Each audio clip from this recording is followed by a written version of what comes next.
বিশৃঙ্খলা করাটা এটা আফটার অল গোটা আলেম সমাজের জন্য কলঙ্ক, আমাদের মসজিদের জন্য এটা কলঙ্ক, খুবই দুঃখজনক। আমার মনে হয় যারা হুজুরকে এভাবে ভুল বুঝাইয়া এইভাবে করার চেষ্টা করছে তারাই হুজুরকে মূলত অসম্মানিত করছে। যুদ্ধ করে জয় হয়েছে। আমাদের জীবনে মসজিদের মধ্যে এরকম ঘটনা কখনো দেখি না। মানে যত রাজনীতি হোক, যত আপনি বিরোধী হোক, কিন্তু মসজিদের মধ্যে এরকম ঘটনা দেশে প্রথম হলো কিনা আপনি কিভাবে দেখেন? এটা খুবই ন্যাক্কারজনক বিষয়। এটা ওনার মতো একজন আলেমের পক্ষে এটা করা মোটেই ঠিক হয় নাই। ওনাকে বোঝানো হয়েছে যে হুজুর এখানে সিচুয়েশন ভালো না, আপনি মেহরবানি করে না আসলে ভালো হয়। আপনাকে আমরা মুসলিম কমিটি ওনারা যে ইসুফাই ছিল আর অনেকে মুরব্বীরা গেছিলেন, বলছে যে আপনাকে আমরা পরিবেশ হলে সুন্দর করে আমরা আনবো আপনাকে, আপনি আমাদের মাথার তাজ, সম্মানের বিষয়। এই সিচুয়েশনে আপনি আজকে আইসেন না।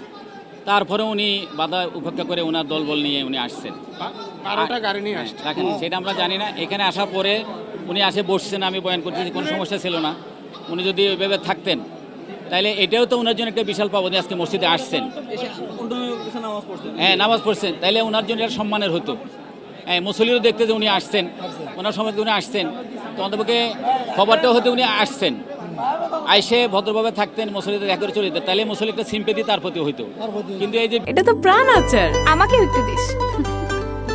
ঠিক যেন ঘরের আচার, প্রাণ আচার। বিশৃঙ্খলা করাটা এটা আফটার অল গোটা আলেম সমাজের জন্য কলঙ্ক, আমাদের মসজিদের জন্য এটা কলঙ্ক, খুবই দুঃখজনক।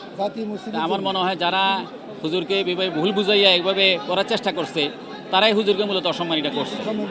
হ্যাঁ ওনাকে মিসগাইড করা হয়েছে, তা উনি এদের পরিস্থিতিতে পড়া ঠিক হয় নাই, এটা খুবই দুঃখজনক। আমরা দোয়া করি আল্লাহর কাছে এরকম পরিস্থিতি যেন আমাদের জাতীয় কোনো মসজিদের জন্য না হয়।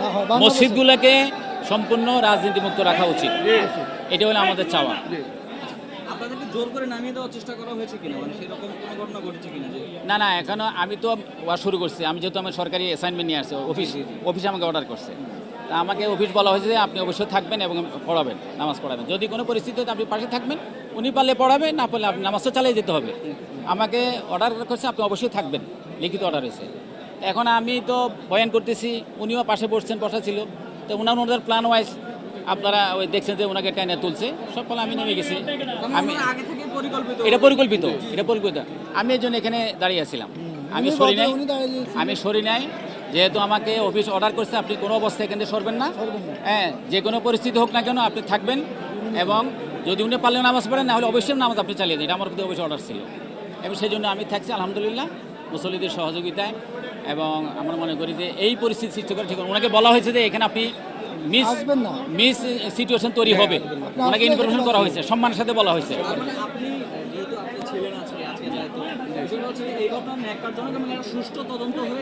অবশ্যই আমরা আশা করতেছি আমাদের অফিস এটা ওনার বিরুদ্ধে বা এই পরিস্থিতি নিয়ে তদন্ত করবে এবং আইনগত ব্যবস্থা নেবে, আমরা আশা করি।